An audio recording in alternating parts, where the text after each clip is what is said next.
Hi, this is a heat engine cycle example video on Carnot cycles. Let me start out with a PV diagram.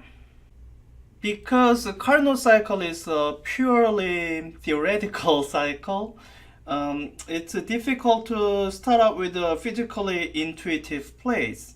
So let me just start out at the high pressure, low volume point. You might call this the point where the engine has the most energy and it's about to do work. It's not technically true, but let's start there.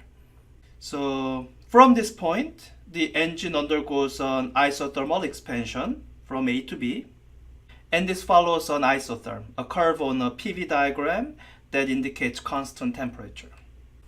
Let me call this TH for high temperature. Then at point B, the gas undergoes further expansion, this time adiabatically.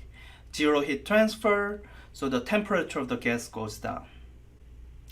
This slope is steeper, so the state of the gas ends up on a different isotherm. This isotherm might be associated with temperature TL, low temperature. After this, the gas undergoes isothermal compression, reaching point D. And D is exactly the right point where if the gas undergoes further adiabatic compression, then it'll reach point A, completing the cycle. So that's the Carnot cycle. For the process from A to B, isothermal expansion, there's going to be a heat inflow so that the gas can remain at constant temperature while it's doing work. And since there is no heat exchange along the process BC, this is actually going to be our heat input, QH. And along the isothermal compression, C to D, there's going to be heat outflow from the gas, so that once again the temperature will remain constant while work is being done on the gas.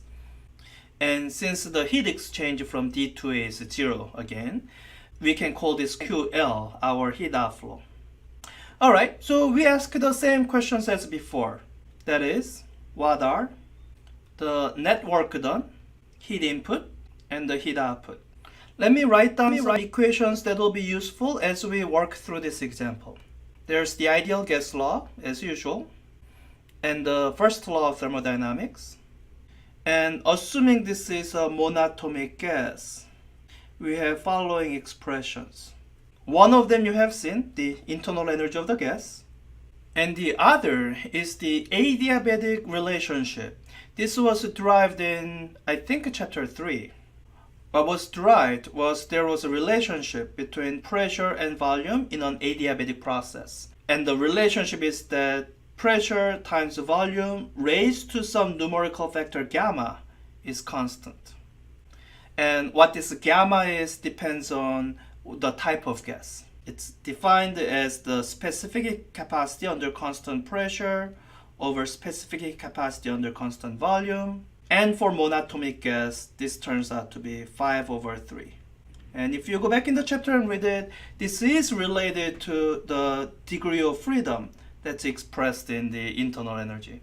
It's all very interesting, but for us, it'll actually turn out that gamma cancels out anyway, but in some questions this might be relevant, especially numerical questions that give you some specific quantities and ask you for some specific quantities. Alright, I think that's all the preliminary information and we are ready to jump right in. So let's just start with the process A to B, the isothermal process. We've done this before in a toy example, toy model 2. So because it's isothermal, we can start out with a statement about the internal energy change. We can say it didn't change. So that means from the first law of thermodynamics, that heat exchange from A to B is equal to the work done along that path. And we worked this all out before, so because pressure is changing, we have to express this as the integral of the infinitesimal amount of work done, or pressure times the infinitesimal volume integrated from point A to B. We can re-express pressure in terms of volume using the ideal gas law, nKT over V. Here the temperature is constant, so let me put a subscript to remind me it's actually just a number. And the integral goes from volume A to volume B. So here, as you can see, there are many different pressures and volumes. So I'm just going to specify any particular value using the subscripts. It'll turn out that because of these constraining relationships between pressure and volume, that there's really only about 2 free parameters here. But until we reduce it down, I'll just use a subscript. Alright, so we've done this integral before, so let me just write down the result without wasting too much time. The antiderivative of 1 over v is natural log of v. Plug in the limit, I get nkt times the natural log of vb over va. And this result is greater than 0, as we should expect. The gas is doing positive work, so there must be heat inflow into the system to allow it to do this work without changing internal energy. Alright, so this time I'm going to leave my answer in terms of the temperature because I have a sixth sense about that being path to simpler expressions. Alright, let's look at process B to C. This is new. It's an adiabatic process, and that means by definition, heat transferred during this process is 0. Alright, so that's interesting.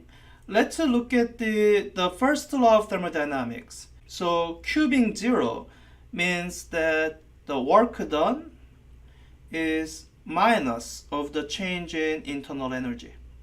And because we are given the temperatures, or at least I'm pretending they're given, it'll turn out that that's actually a quicker way to calculate work than to try to calculate work by using definition of work. So we're going to do that. So the change in internal energy is 3/2 nk final temperature minus the initial temperature. Or working out all these double negatives, we get 3/2 nk th minus tl. Alright, that was surprisingly simple. If we had gone the longer route involving the definition of work, well, it would have taken longer. We would have to do the integral, and I don't have space for that here. Alright, let's keep going. The process from C to D is very similar to A to B. It's an isothermal process, so change in internal energy is still 0, which means the heat flow in the process C to D is equal to the work done again. So you can set up all the same things we did before. Let me just write down the result here. It's going to be nk times the temperature, different constant that's involved here, TL, times the natural log of the ratio of the final volume over the initial volume. Now, I see that Vd over Vc is less than 1, so this natural log is going to be negative. So let me use a little bit of logarithm algebra to make that negativeness more obvious here. I was treating that Vd over Vc as Vc over Vd raised to power of minus 1, and then pull out the minus 1, and that's where the minus 1 comes from. Now it's clear that this quantity is less than 0, so work is being done on the gas. So the heat must flow out of the system so that the internal energy doesn't increase. Alright, the final step here, D to A. So in D to A, the compression continues, but because the heat exchange is now 0, internal energy is allowed to rise, and we can use that change in internal energy to calculate the work done. The exact same thing we did for B to C, except this time we expect the change in internal energy to be positive, increasing, so the work done will be negative to indicate work being done on the system rather than by the system. So since it's the exact same calculation, let me just write down the results. You've seen the process before. Since TL is smaller than TH, I know this is negative, so let me pull out the negative to make its negativeness clearer. It's less than 0, work is being done on the gas. Alright, let's start out with the first question. What is the net work done? And as you look at the expressions we derived, I hope you notice something interesting. the work done during adiabatic expansion B to C is equally magnitude to the work done on the gas during the adiabatic compression from D to A and opposite in sign. So these work done during adiabatic expansion and compression will just cancel each other out, and we only need to calculate the network between the isothermal expansion and isothermal contraction. All right, let me write that out. NKTH times the natural log of VB over VA, and I'm adding the other thing, so minus NKBTL times natural log of VC over VD. This is probably a good point at which to reduce the number of variables we have in our expression. VB, VA, VC, and VD. I think I'll be able to express the ratio VC over VD in terms of the ratio of VB over VA. Let me make a little space here to work that out. Alright, so that's probably enough space. So the point C is related to point B by adiabatic process. So that means this relationship holds. PB VB raised to gamma is equal to PC VC raised to gamma. Alright, and I also need one for VD, which is connected to A by adiabatic process. So PA VA raised to gamma is equal to PD V raised to gamma. Oh, so I can just take the ratio of these two equations and I'll get something that simplifies to a degree. PB over PA times parenthesis VB over VA raised to gamma is equal to PC over PD times parenthesis again VC over VD raised to gamma. Now here's the fact I'm going to use. The points B and A are related by isothermal process, which means this ratio can actually be related to the ratio volumes. In fact, this is PB over PA is equal to VA over VB, or you could say this is VB over VA raised to power of -1. So I can actually combine this ratio with the existing ratios just by changing gamma to gamma -1. And I can do the same thing here because the points C and D are related by isothermal process. So this amounts to being the ratio VD over VC. So I can just modify this as gamma -1 here. So this is the relationship you end up with. VB over VA raised to the factor gamma -1 is equal to VC over VD raised to factor gamma -1. And since it's the same power, that actually means VC over VD is equal to VB over VA. So I can do this. Get rid of this raising to the power of gamma -1 and say VC over VD is equal to VB over VA. Alright, let me make the change here and change VC over VD with the VB over VA. Then we can simplify this more by factoring out all the common factors, NK, natural log of ratio volumes, times the temperature difference, TH minus TL. It's a surprisingly simple expression for the network done. This is what I mean. Carnot cycle is a simple process.